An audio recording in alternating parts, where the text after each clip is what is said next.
Welcome. BGC 131 individual and society, ये आपका chapter है और इस चैप्टर में हमने जो पढ़ना है वो है, लेकिन सिलेबस देखते हैं इसका पहले।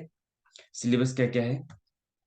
द इन्वायरमेंट, उसमें एक एनिमल राइट को लेकर के है। यूनिट 1 में हम एनिमल्स राइट को लेकर के बात करेंगे, एनिमल राइट।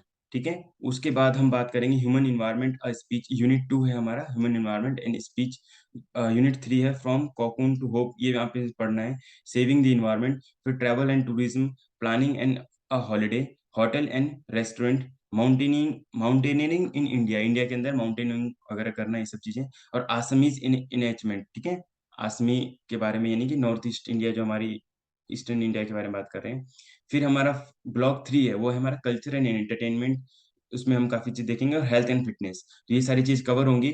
लेकिन आगे हम चैप्टर पढ़े इससे पहले हम क्या देख लेते हैं, एक बार एक क्वेश्चन पेपर जरूर देखते हैं कि कैसा क्वेश्चन पेपर आता है एग्जाम में, उसको डिस्कस करते हैं। तो ये आपके सामने क्वेश्चन पेपर है, BGC 131 जनरल इंग्लिश का, इंडिविजुअल एंड सोसाइटी। तो इसमें देखिए, पहला आया है पैसेज रीड करने के लिए। क्वेश्चन नंबर 1 है, read the following passage and answer the questions given below. तो आपको यहाँ से क्या लर्न करना है कि एक क्वेश्चन आता है जिसे पैसेज रीड करना होता है, तो आगे हम उसको कंटिन्यू रीड भी करवाएंगे, पैसेज पूरा कंप्लीटली रीड करेंगे। और ये भी समझेंगे उसको प्रिसाइजली, धीरे धीरे उसको पैसेज क्या कहता है, उसको पैसेज को अंडरस्टैंड करेंगे। और पैसेज आप यहाँ देखो, ये पैरा 1 है। ये आप देखेंगे यहाँ पे एक पैरा 1 दे रखा है, ये पैरा 2 है। ठीक है।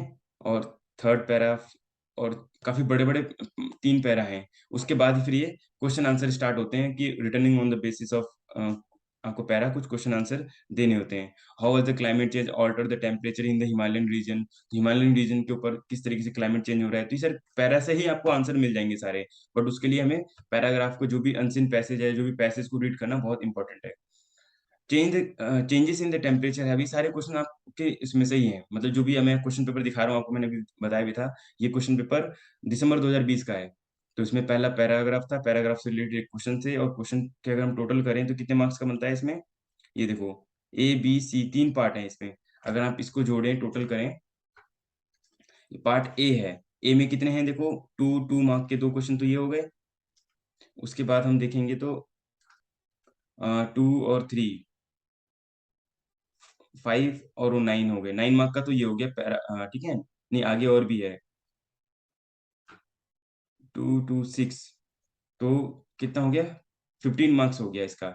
पार्ट ए जो है इसको 15 मार्क्स हो गया, पार्ट बी है वो 5 मार्क्स का हो गया। It means part A 15 marks का और पार्ट बी 5 मार्क्स, तो 20 मार्क का पहला क्वेश्चन हो गया आपका।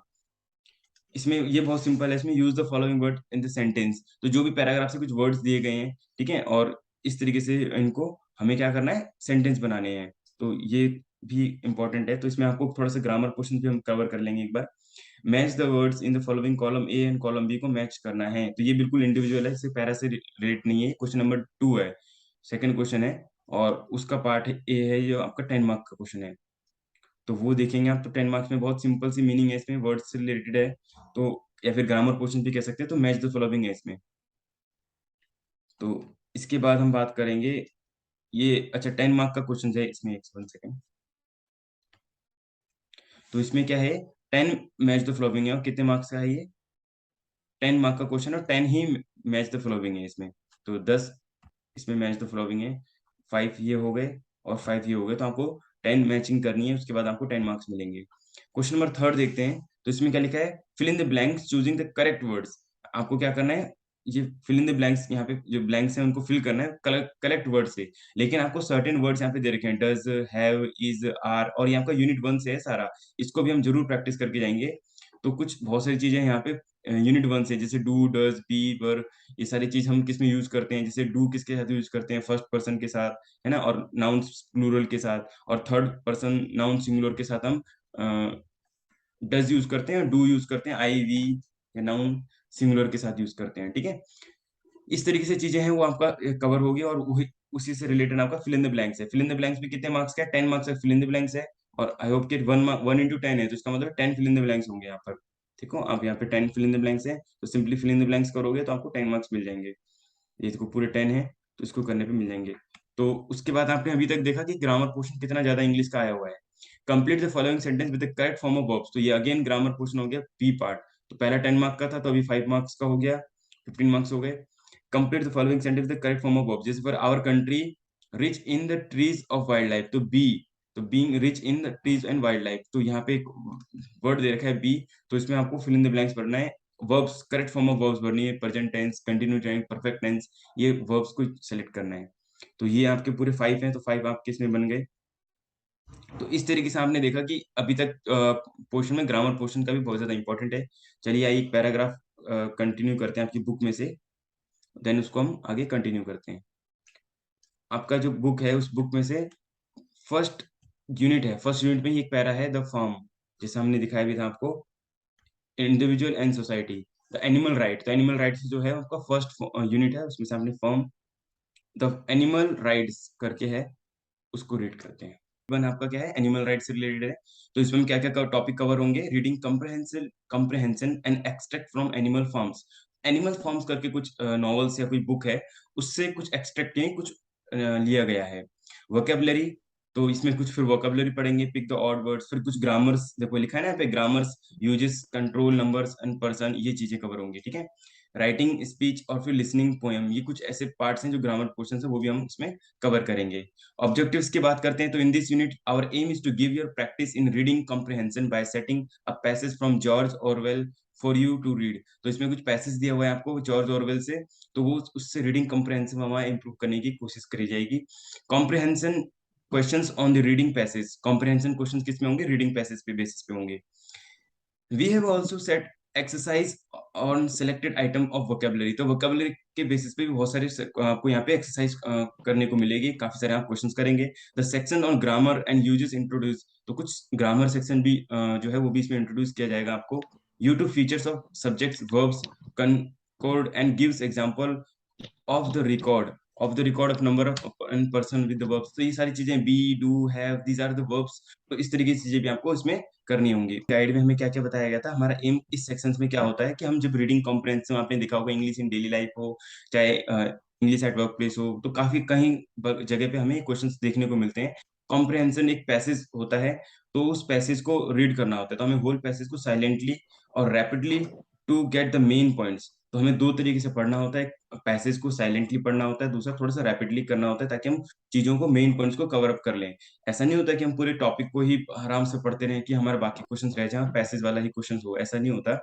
तो इसलिए हमें इन चीजों पे भी इम्प्रूव, हमारे इस स्किल्स पे भी वर्क करना होता है, ताकि हम कोई भी पैसेज को प्रिसाइजली टाइम से और अच्छे से केयरफुली पढ़ लें उसको। तो उसमें हमें क्या कोशिश करनी होती है, जो try to guess the meaning of difficult, कुछ उसमें ऐसे वर्ड हो सकते हैं जो डिफिकल्ट हो और अनफेमिलियर वर्ड्स हो, देखो वर्ड्स बहुत सारे होते हैं हमारे डेली लाइफ में, बहुत सारे वर्ड्स हम सुनने को मिलते हैं इंग्लिश में, बेसिकली हम इंग्लिश की बात कर रहे हैं यहाँ पर।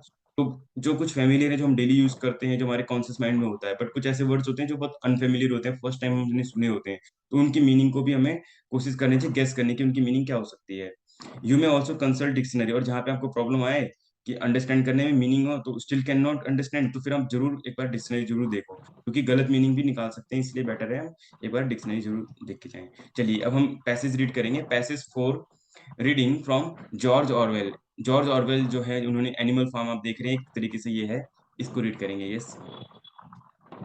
Mr. John of the manor farm had locked the hen house for the night, but was too drunk to remember to shut the pop holes.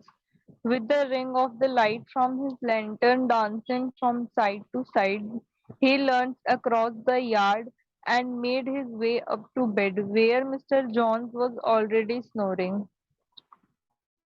As soon as the light in the bedroom went out, there was a stirring and a fluttering all through the farm buildings.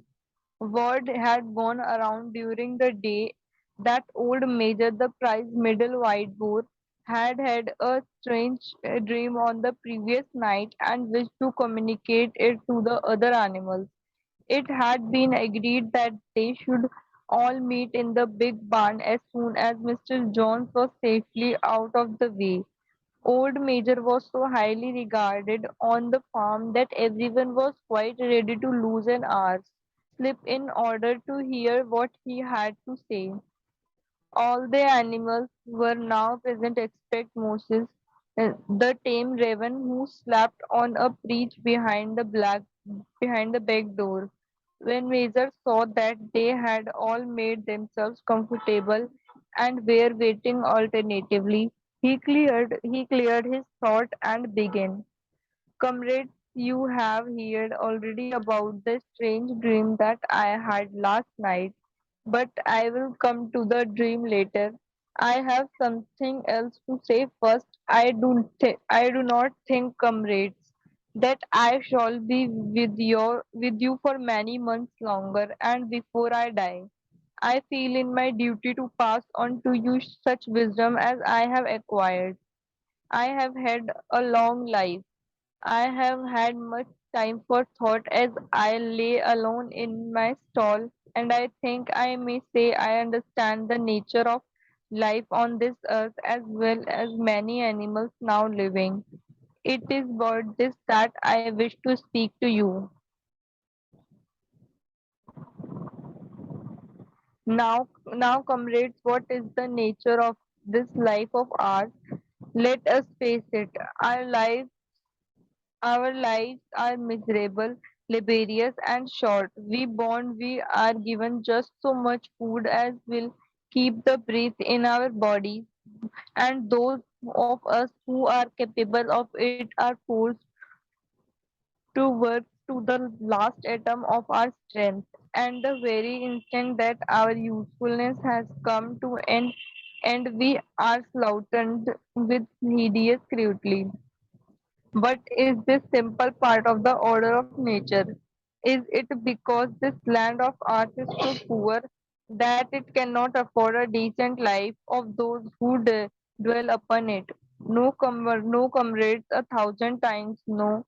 This single farm of ours would support a dozen horse, 20 cows, hundred of sheep, and all of them living in a comfort and dignity that are now almost beyond our imagining.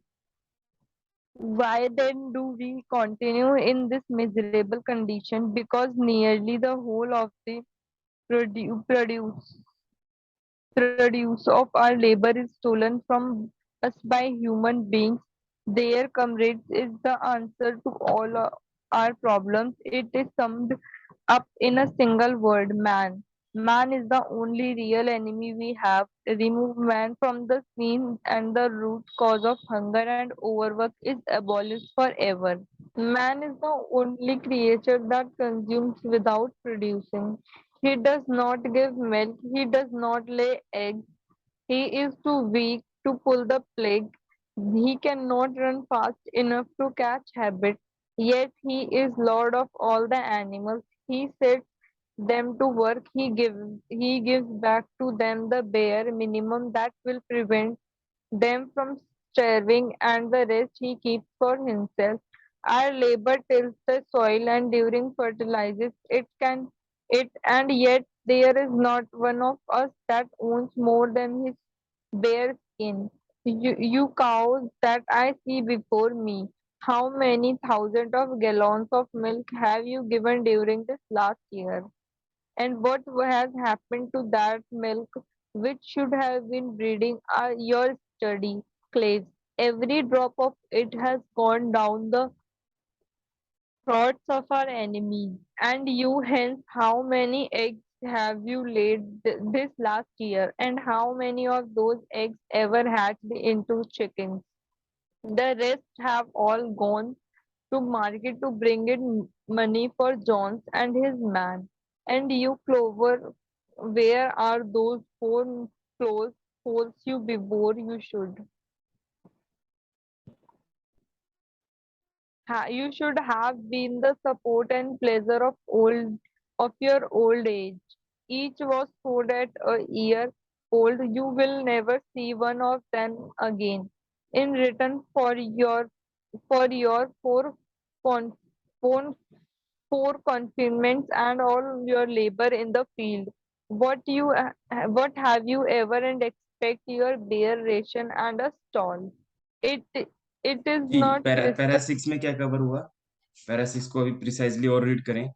अभी para 6 cover तो हो गया है, but कितने सारे para हैं। और man is the only creature of the, इसमें क्या समझाने की कोशिश की, जितनी प्रॉब्लम्स हैं तो सारे प्रॉब्लम्स की जड़ किसको बताई गई है, मैन को बताई गई है। ठीक है, 5 में भी आपने देखा होगा, ये भी यही डिस्कस किया गया था, इतनी सारी जो प्रॉब्लम्स हैं उसका remove man from these scenes, all root of cause, जो हंगर है और जो ओवरवर्क है या ये सब चीजें हैं।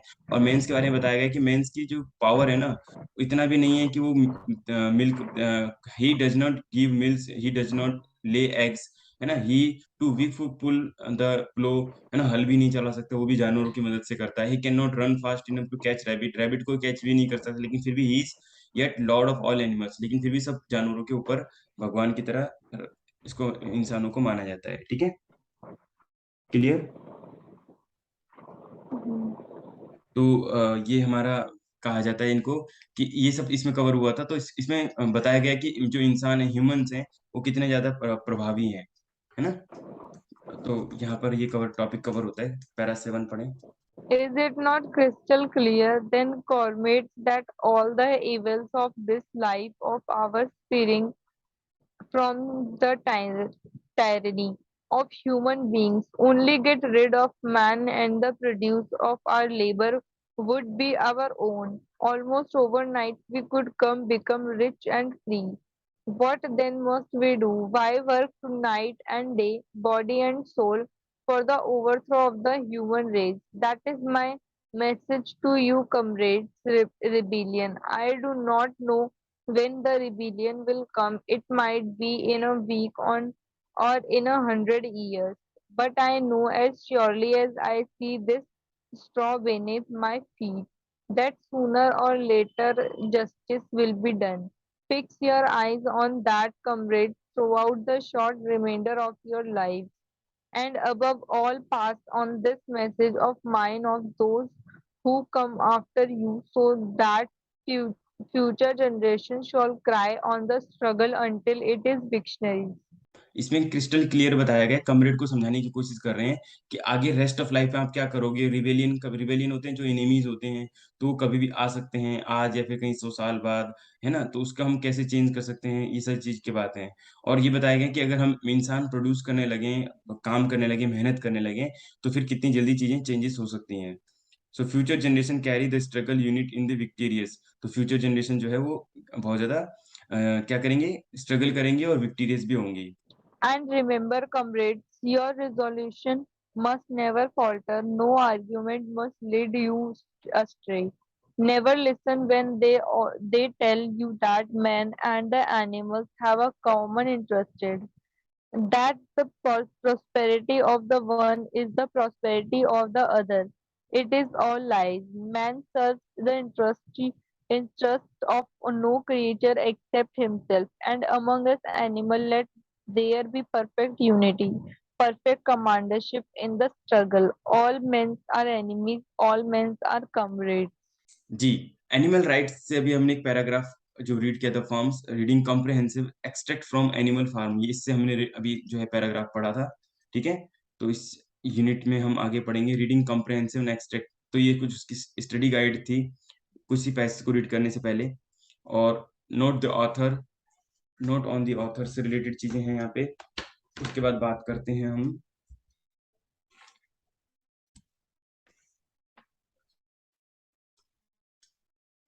देखेंगे तो आगे देखते हैं, चेक योर प्रोग्रेस। अब हम क्वेश्चन आंसर की बात करेंगे। अगर आपने क्वेश्चन आंसर पढ़ा है तो, अगर आपने पैसेज अच्छे से अभी जो अभी जस्ट अभी हमने एक पैसेज किया, कवर किया आपकी बुक से ही, द फार्म को लेकर के, उसमें से हमने कुछ पैसेज में से क्वेश्चन आंसर करने हैं। देखो आपको लिखा है ना, answer the following question on the passage you have read, जो आपने रीड किया है अभी। You may refer the passage again to find the answer, आप दोबारा पैसेज को देख सकते हैं। एक बार तो ऐसे पढ़े जनरली, फिर आपको इसके क्वेश्चन आंसर बताने हैं। After you have written the answers you should check them with the answering given by us by end of this unit. ठीक है, आपको इसके आंसर भी मिल जाएंगे। पहला क्वेश्चन है आपका, why was the ring light from letter dancing from side to side. क्या आंसर हो सकता है इसका? इसका आंसर है because he was drunk and his movement was not steady, इसलिए उसको ऐसा फील हो रहा था कि उसको जो है ड्रंक पर्सन था। वो क्या था, मिस्टर जो जॉन से जो मेजर थे, वो थोड़े से उन्होंने ड्रंक कर रखी थी, इसलिए। ठीक है, सेकंड क्वेश्चन पढ़ो। Where did the animals agree to meet?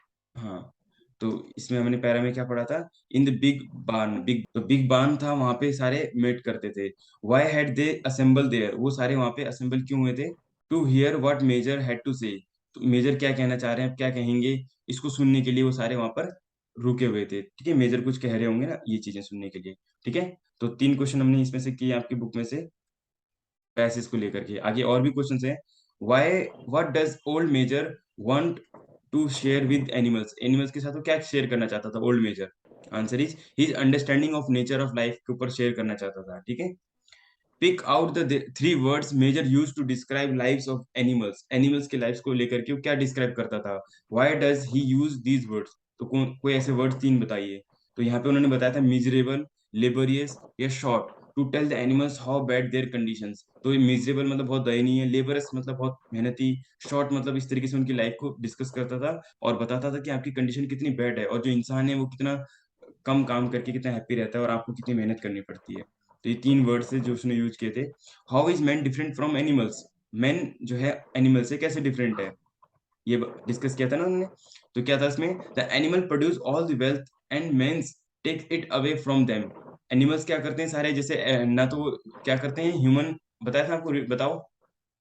ना तो वो दूध देते हैं, ना अंडे देते हैं, ना मेहनत करते हैं, खेतों में हल भी नहीं चलाते हैं, जानवर से चलवाते हैं, लेकिन फिर भी सारे वेल्थ का मालिक कौन होता है, एनिमल सारा काम करते हैं, लेकिन मालिक कौन होता है, इंसान होते हैं, मैन होते हैं। ठीक है। Nature. Hmm.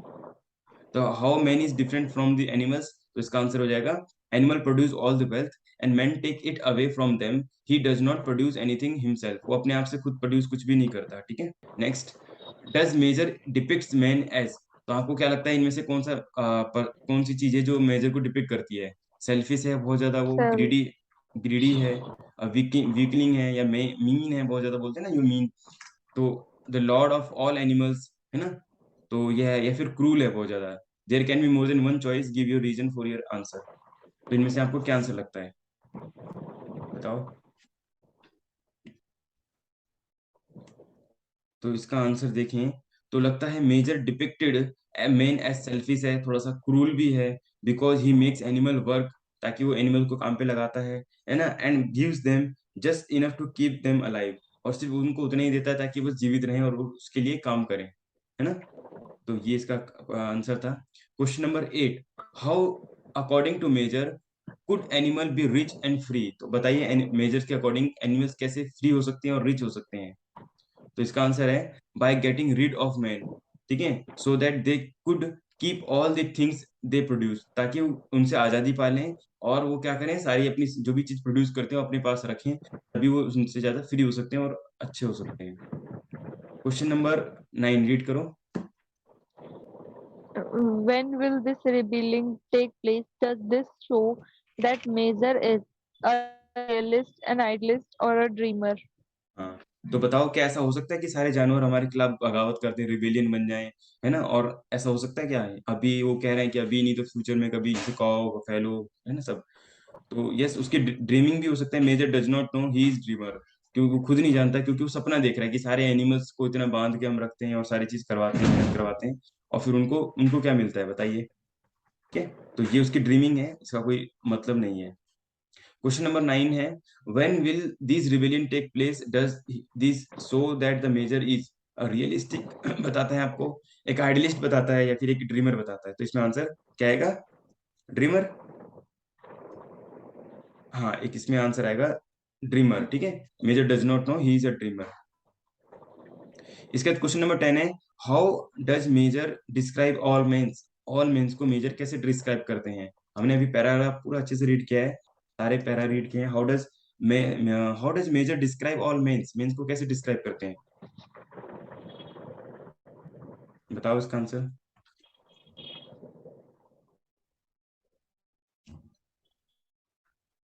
They are all enemy, ठीक है, दे आर एनिमीज, सभी मेन को मेजर क्या बताते हैं, दे आर ऑल एनिमीज बता रहे हैं। ठीक है, how how does Major describe all mens, तो वो बताते हैं कि they are all enemies. Question number 10 था आपका। चलिए क्वेश्चन नंबर 11 एंड 12 दोनों रीड करो। How does he describe all animals? Why do you think Major called the animals comrades? हाँ जी, तो how does he describe all animals, how does, पहले तो ये था क्वेश्चन नंबर 10 आपका था कि क्वेश्चन नंबर 10 क्या था आपका कि how does Major describe all mens, और क्वेश्चन नंबर 11 क्या है, how does he describe all animals, animals को कैसे डिस्क्राइब करते हैं। दे आर कमरेड्स, उनको बोल रहे हैं आप लोग कमरेड्स की तरह हो, आप रिवेलियन हो, आप मेहनत करो, मतलब इस तरीके से ना बगावत करो, क्रांति लाओ वाली बात है। ठीक है। क्वेश्चन नंबर 12 का है why do you think Major calls the animals comrade, तो उनको कमरेड्स क्यों कहते हैं, वो ऊपर ना क्वेश्चन नंबर 11 का ना, आप देख रहे हो। क्वेश्चन नंबर 11 है how does they describe all animals, in animals को कैसे डिस्क्राइब करते थे, और फिर नीचे लिखा है why do you think the Major calls animals as comrades, उसका आंसर ही नीचे लिखा हुआ था। तो कमरेड्स क्यों कहते हैं उनको, टू रिमाइंड देम, ताकि उनको रिमाइंड करा सकें they are all united against men, ताकि सारे यूनाइट हो जाएं किसके अगेंस्ट, मेन के अगेंस्ट में। क्लियर। तो ये हमने अभी बुक से किया था, और बुक्स में और भी चीजें हैं ग्रामर से रिलेटेड है, तो आइए चलिए उनको देखते हैं। चेक योर प्रोग्रेस, इसमें करना है pick out the odd words, odd words यानी कि ऑड वर्ड को अलग करना है। ठीक है, जैसे एग्जांपल यहाँ पे मर्डर, स्लॉटर, किल या पास अवे, तो यहाँ पे आंसर भी दे रखा है इसका, पास अवे एक डिफरेंट वर्ड था, उसको डिफरेंट वर्ड को अलग कर देना है, जो थोड़ा सा आपको लगता है ये अलग है इसमें। चलिए क्वेश्चन नंबर 1 आपके लिए, आप बताएं इसमें से लॉक, नोक, शट या बोल्ट, क्या लगता है क्या अलग होगा। इसमें जो है नोक जो है थोड़ा वो डिफरेंट है, क्योंकि बाकी जो तीन है ना उसकी मीनिंग क्लोज करने की है, लॉक करना, शट करना या बोल्ट करना, सबको कसना बंद करने की जैसे मैच कर रहा है। लेकिन ये जो नोक है ये अलग है, थोड़ा सा डिफरेंट है। ठीक है। Second, steering, shouting, fluttering and moving, तो इसमें क्या होगा, शाउटिंग, फ्लटरिंग और मूविंग और स्टीयरिंग। तो ये स्टीयरिंग बताया था ना, उसमें वर्ड भी आया था, ताकि लाइट स्टीयरिंग हो रही है, फ्लिटरिंग कर रही है, फ्लटरिंग तो घूमना, हिलना, मूव करना, लेकिन साउटिंग क्या होता है, बोलना, चिल्लाना। ये थोड़ा सा इसमें डिफरेंट वर्ड है, तो पिक द ऑड वर्ड, हमें ऑड वर्ड को अलग करना है। देखो थर्ड क्या है, round, shout, round, stout, fat, obvious, तो इसमें क्या अलग होगा, चार वर्ड है इसमें। स्टाउट, फैट, ऑब्वियस एक जैसा है, लेकिन राउंड कंप्लीटली डिफरेंट है। ठीक है। एम्प्लॉइज, कमरेड्स, एसोसिएट या फेलो वर्कर्स, तो इसमें क्या डिफरेंट होगा, कमरेड्स क्या होते हैं जो साथ साथ रहते हैं, एसोसिएट रहते हैं, अभी जैसे इसमें बताया भी था, एसोसिएट और फेलो वर्कर ये तीन चीज एक जैसे ही लग रहे हैं, कलीग्स की तरह लग रहे हैं। ठीक है। लेकिन एम्प्लॉइज क्या होते हैं, एम्प्लॉय क्या होते हैं, एम्प्लॉय होते हैं कर्मचारी वगैरह, तो ये इसमें, इसमें राउंड सा अलग और इसमें एम्प्लॉयज अलग होगा। ठीक है। और मिजरेबल, फनी, रेच और अनहैप्पी, तो इसमें क्या अलग होगा बताएं। मिजरेबल थोड़ा दुखी वाला है, रिच भी दुखी है, अनहैप्पी भी दुखी है, लेकिन फनी थोड़ा हैप्पी वाला मोमेंट है, तो ये थोड़ा सा अलग हो जाएगा। ठीक है। इस तरीके से हमें क्वेश्चन करने हैं एग्जाम में भी, अगर ये क्वेश्चन आता है तो use the appropriate words from each of the set of the word given below about to complete the sentence, तो आपको कुछ सेंटेंस वर्ड्स दे रखे हैं, तो उसको आपको क्या करना है, कंप्लीट करना है, ताकि एक सेंटेंस बन जाए। यस। अब जो ऊपर वर्ड्स दे रखे थे उससे आपको सेंटेंस बनाने हैं, तो पहले में क्या लगता है क्या वर्ड यूज होगा, पहले में आपका वर्ड यूज होगा वो है लॉक। आप देखो सेंटेंस को पढ़ो, every night you should lock the door, door को क्या करते हैं हम, लॉक करते हैं। ठीक है। नेक्स्ट बताओ, द हेन्स स्टार्ट, क्या करते हैं, फ्लटरिंग, फ्लटरिंग मतलब their wings at daybreak, daybreak में क्या करते हैं, वो अपने पंखों को ऐसे फड़फड़ाते हैं ना, वो फ्लटरिंग करना। The wrestlers has to be strong and he can not be, and stout he can not be thin, और उसको कैसा होना चाहिए, स्टाउट होना चाहिए, क्या होना चाहिए, स्टाउट। ऊपर जो वर्ड थे ना उन्हीं में से फिल करना है। All the of the factory, factory के क्या, और स्ट्राइक, स्ट्राइक पे चले गए कौन, इम्प्लॉइज। ठीक है, उसमें क्या आएगा, इम्प्लॉइज, इम्प्लॉय सारे कहाँ चले गए, स्ट्राइक पे चले गए। Usha is feeling as she has no money to buy food for their children, तो वो क्या हो जाएगा, मिजरेबल हो जाएगा, कि बहुत दुखी थी, मिजरेबल मतलब अनहैप्पी होना या दुखी होना या बहुत ज्यादा रिच होना, सैड होना। ठीक है। तो मिजरेबल है क्यों, क्योंकि वो दुखी है, क्योंकि वो दवाई और ये सब नहीं ला पा रही, money to buy food and buy for her children. ठीक है। तो अभी तक हमने यहाँ तक किया, आगे और भी क्वेश्चंस वगैरह हैं उसको हम कल कवर करेंगे, फिर शाम की क्लास में कवर करेंगे। ठीक है। आगे ये है आपका फिल इन द ब्लैंक से आगे, इसको देखना एक बार, करेंगे क्लास, नेक्स्ट क्लास में। और ये भी फिलिंग द ब्लैंक्स है, इसमें डू और डज फिल करना है। ठीक है। और ये क्या है, आपको इसमें fill in the blanks with have और हैज से फिल करना है, ये कुछ फिल इन द ब्लैंक्स है, इसको करना है। Use the correct form of verbs, यहाँ पे correct form of verb use करना है। आपको देखो एक सेंटेंस है आई, आई के साथ क्या आएगा, हैज आएगा, हैव आएगा, तो हैव यूज करना है। नो मनी, आई के साथ फिर क्या आएगा, अगेन इज आएगा, एम आएगा, आर आएगा, एम आएगा अगेन। तो ठीक है, तो ये आएगा, इससे इसको हमें यूज करते हुए सारे सेंटेंस को कंप्लीट करना है। ठीक है, आप इसमें देख सकते हैं और चाहे तो कर भी सकते हैं। ये कुछ क्वेश्चन हैं इसके। चलिए ठीक है, थैंक यू। अभी हम यहाँ पे इस क्लास को ओवर करते हैं। और भी काफी सारे क्वेश्चंस वगैरह हैं जो इससे रिलेटेड जो आपने करने हैं। अभी के लिए इतना ही, फिर हम इसको कंटिन्यू करेंगे बाद में। Thank you.